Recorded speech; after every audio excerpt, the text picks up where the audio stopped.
অভয়নগরে পুকুরে পড়ে যুবকের মৃত্যু, রাতভর খোঁজের পর সকালে মিলল মরদেহ। যশোরের অভয়নগর উপজেলার কোটা গ্রামে পুকুরে পড়ে সাকিব শেখ 23 নামে এক যুবকের মৃত্যু হয়েছে। সোমবার রাত থেকে তিনি নিখোঁজ ছিলেন। রাতভর খোঁজাখুঁজির পর মঙ্গলবার সকালে বাড়ির পাশের একটি পুকুর থেকে তার মরদেহ উদ্ধার করা হয়। স্থানীয় সূত্রে জানা যায়, সোমবার রাত আনুমানিক 9টার দিকে বাড়ির পাশের একটি পুকুর পাড়ে প্রসাব করতে যান সাকিব। এ সময় অসাবধানবশত তিনি পানিতে পড়ে যান বলে ধারণা করা হচ্ছে। সাকিবকে না পেয়ে পরিবারের সদস্য স্থানীয়রা রাতভর বিভিন্ন স্থানে খোঁজাখুঁজি চালান, কিন্তু কোথাও তার সন্ধান মেলেনি।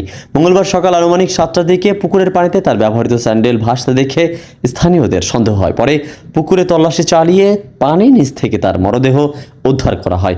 স্থানীয়দের ভাষ্য, সাকিব মৃগী রোগের আক্রান্ত ছিলেন এবং মাঝে মধ্যে অসুস্থ হয়ে অজ্ঞান হয়ে পড়তেন।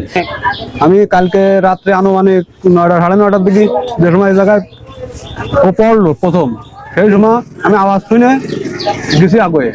কারেন্ট চলে গেছে, লাইট নেই, অন্ধকার, সব কিছু দেখা যাচ্ছে না। তারপরে যাই আমি দেখি যে আসলে ওই জায়গায় কেউ কিছু নেই, পানির তো নাড়াছাড়া নেই। এবার ওই জায়গায় তালের পাতা শুকনো, আমি ভাবি তালের পাতা পড়েছে। তাই ভাবে আমার এই পাশে নিয়ামল ভাই ছিল, ও লাইট মারলো, তাও কিছু আমরা দেখতে পারলাম না। না ভাবে আমি যা প্রস্তাব করে চলে আসলাম দোকানে। আসে আজকে সকালে সেই লাশ পাওয়া যাচ্ছে, কালকে পড়েছে সেই লাশ। লাশ কয়টার দিক নাগাদ পাওয়া যাচ্ছে? আনুমানিক কালকে 9টা সাড়ে 9টার ভিতরে পড়েছে। আর পাওয়া যাচ্ছে কখন? পাওয়া যাচ্ছে আজকে সকাল 7টায়।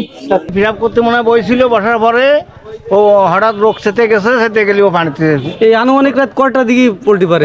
কেউ কষে 9টার দিকে, কেউ কষে 11টার দিকে। আচ্ছা, এই যে এই জায়গায় পড়ছে তাই এর কি কোনো রোগ টোক ছিল কিনা এরকম? যে এর রোগ ছিল আছে হাফির মির্গের রোগ। হ্যাঁ, মির্গের রোগ। হ্যাঁ। তার মানে হচ্ছে এই জায়গায় প্রসাব করতে বসেছিল, মির্গের রোগ হ্যাঁ, তখন হচ্ছে হয়তো বাঁচতে গেছে, যার কারণে পড়ে যেতে পারে। তো এই জায়গা হ্যাঁ, পড়ে যাওয়ার পরে ওই জায়গায় ওই ছেলা টেলা উঠোয়ে তাই ওই জায়গায় পায়। প্রাথমিকভাবে ধারণা করা হচ্ছে পুকুর পাড়ে বসার সময় অসুস্থ হয়ে পানিতে পড়ে গিয়ে তার মৃত্যু হতে পারে। তবে মৃত্যুর প্রকৃত কারণ তদন্তের শেষে নিশ্চিত হওয়া যাবে। নিহত সাকিবের 3 বছর বয়সী একটি কন্যা সন্তান রয়েছে। তার বাবা আসলাম শেখ ভ্যান চালক। পরিবারের আর্থিক সহায়তার জন্য সাকিব কাঠ মিস্ত্রির সহকারী হিসাবে দিনমজুরের কাজ করতেন। অকালে মৃত্যুতে পরিবার ও স্বজনের মধ্যে শোকের ছায়া নেমে এসেছে। ছোট্ট মেয়েকে রেখে সাকিব চলে যাওয়ায় এলাকায় গভীর বেদনার সৃষ্টি হয়েছে। শেখ আলী আকবর, গাংচিল টিভি, ডেস্ক রিপোর্ট।